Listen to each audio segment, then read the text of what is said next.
Pada tahun 2019, publik Korea Selatan dihebohkan dengan kasus seorang mantan istri yang dengan tega menghabisi mantan suaminya sendiri dengan cara yang tak masuk akal.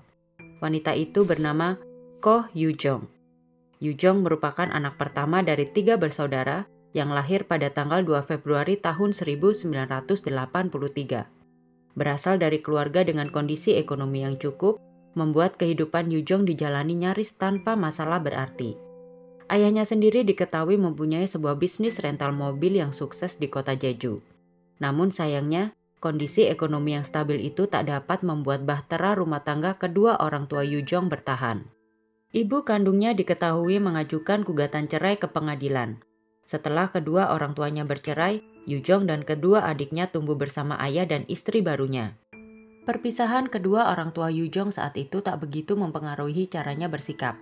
Menurut teman di sekolahnya, Yoo-jong merupakan orang yang tak begitu mencolok, namun tetap manis dan selalu membawa keceriaan di setiap waktu. Setelah menyelesaikan masa sekolahnya, Yoo-jong kemudian berkuliah di Universitas Nasional Jeju dengan mengambil jurusan ilmu biologi. Disinilah Yoo-jong bertemu dengan seorang pria yang bernama Kang. Tak banyak yang bisa diketahui tentang kehidupan Kang. Tak butuh waktu lama akhirnya mereka pun menjalin hubungan. Di tahun 2013 mereka akhirnya memutuskan untuk menikah setelah 6 tahun berpacaran. Pernikahan itu kemudian membuahkan seorang anak laki-laki. Meski sudah memiliki buah hati, hubungan Kang dan Yoo-jong diketahui mulai menunjukkan kerenggangan. Akhirnya di tahun 2017, Kang mengajukan gugatan cerai kepada Yoo-jong dengan alasan ia kerap menerima kekerasan fisik dari sang istri. Sedangkan Yoo-jong sendiri langsung membantah tuduhan tersebut dan balik menuduh kalau Kang merupakan seorang pecandu alkohol. Tuduhan itu terdengar aneh karena selama ini diketahui Kang tidak suka mengkonsumsi alkohol.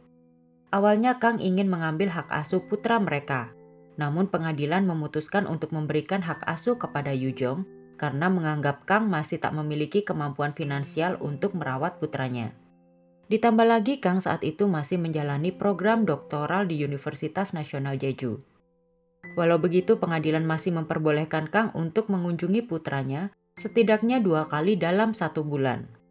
Dalam keputusan sidang perceraian itu disebutkan bahwa Kang juga harus memberikan tunjangan kepada anaknya sebesar 400.000 won setiap bulannya. Kang lalu diketahui bekerja paruh waktu demi memenuhi biaya tersebut. Meski begitu, Yoo-jong tak pernah mengizinkannya untuk menemui putranya itu. Hal tersebut terus berlanjut sampai Yoo-jong menikah dengan seorang PNS bernama Hong.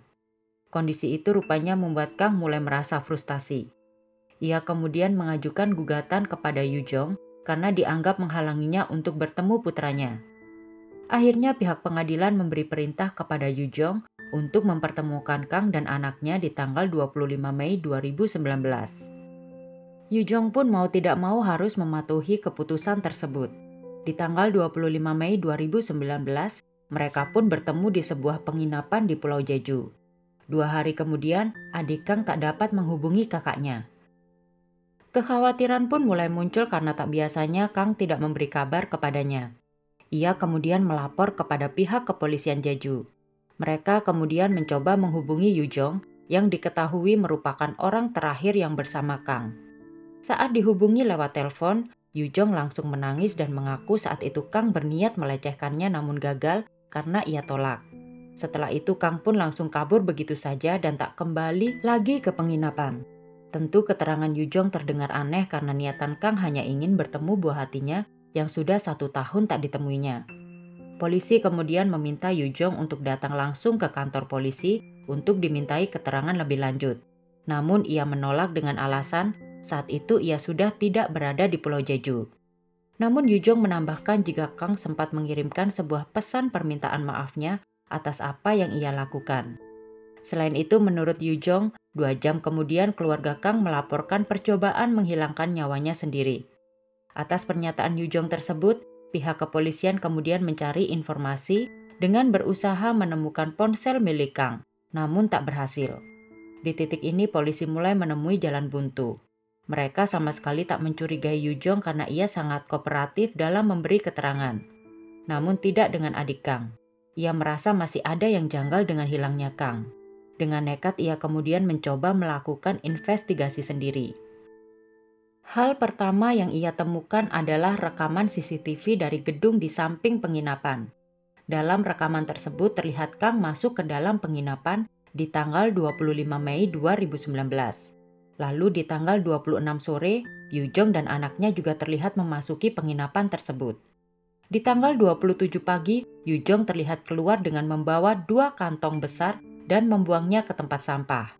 Tentu hal itu terlihat sangat janggal. Adik Kang kemudian melaporkan hal itu kepada pihak kepolisian.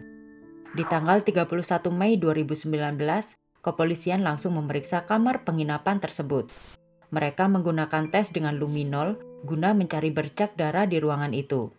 Alangkah kagetnya mereka saat menemukan banyak bercak darah di kamar mandi, dapur, hingga ruang tamu.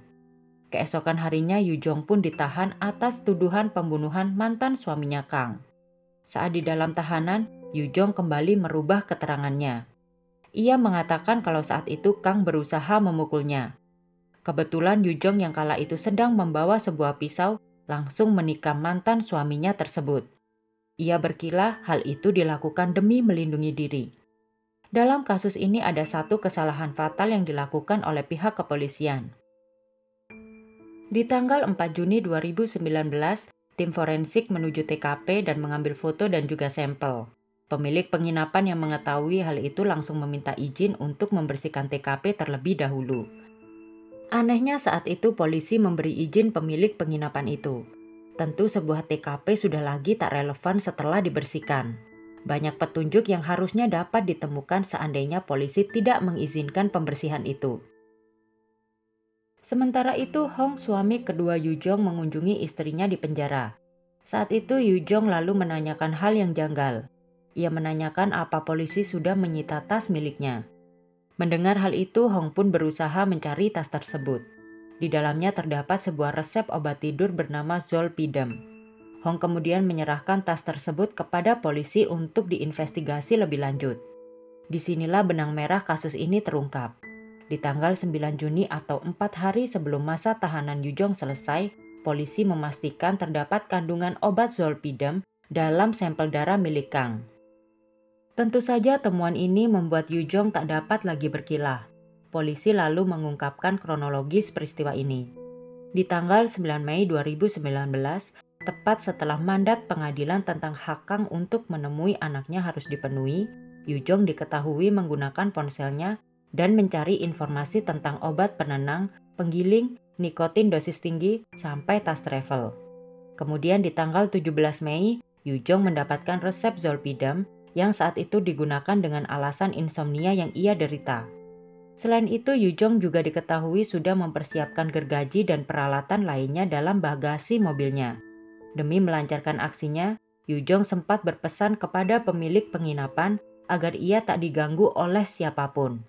Ia memilih penginapan tersebut karena selanjutnya diketahui kalau tempat itu tidak terpasang kamera CCTV.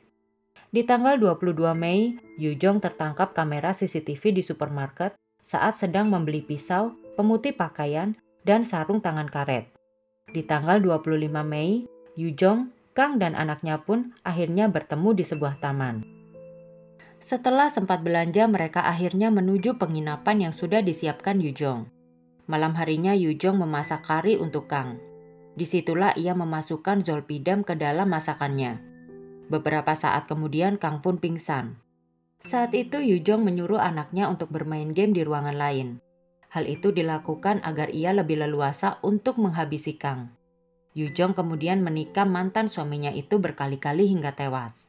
Namun kebrutalan Yujong tak berhenti sampai di situ. Ia kemudian menitipkan anaknya ke rumah orang tuanya dan kembali untuk memutilasi jasad Kang. Setelah itu ia memasukkannya ke dalam 2 buah tas jinjing yang sudah ia siapkan. Diketahui saat itu tangan Yujong sempat terluka karena gergaji yang ia gunakan. Hal itu dikonfirmasi oleh pihak klinik dekat penginapan tersebut yang saat itu mengobati tangan Yujong. Di tanggal 27 Mei jam 4.50 sore, Yujong diketahui memalsukan pesan singkatnya bersama Kang. Selanjutnya Yujong keluar dari penginapan itu dan menginap di sebuah motel di Jeju. Di tanggal 28 Mei malam, ia diketahui membuang sebuah kantong plastik ke dalam tempat sampah di belakang kapal. Yu Jong saat itu sempat memesan sebuah gergaji listrik yang dikirimkan ke rumah orang tuanya yang berada di Gimpo. Dalam perjalanan menuju Gimpo, Yu Jong sempat berhenti dan kembali membuang beberapa barang bukti. Di tanggal 29 Mei, ia membeli sebuah terpal dan tanggal lipat. Ia lalu membuang potongan jasad Kang ke tempat sampah dan langsung menuju rumah suaminya Hong di Cheongju. Yu Jong pun akhirnya resmi ditahan di tanggal 1 Juni 2019. Dalam persidangan, pengacara dari Yu Jong menyebutkan bahwa Kang merupakan penjahat seksual yang saat itu berusaha untuk melecehkan Yu Jong. Namun jaksa menampik hal tersebut dan menyebutkan kalau sudah terbukti bahwa Yu Jong telah merencanakan pembunuhan ini, mulai dari bercak darah hingga kandungan zolpidem yang ditemukan. Jaksa menuntut Yu Jong untuk dihukum mati. Namun pada tanggal 20 Februari 2020, pengadilan menvonis Yu Jong dengan hukuman penjara seumur hidup. Sedangkan tubuh Kang tidak pernah ditemukan. Keluarga Kang mengadakan pemakaman hanya menggunakan 7 helai rambut yang ditemukan di topi milik Kang. Terima kasih telah menonton video kami. Jangan lupa like, komen, dan subscribe YouTube channel House.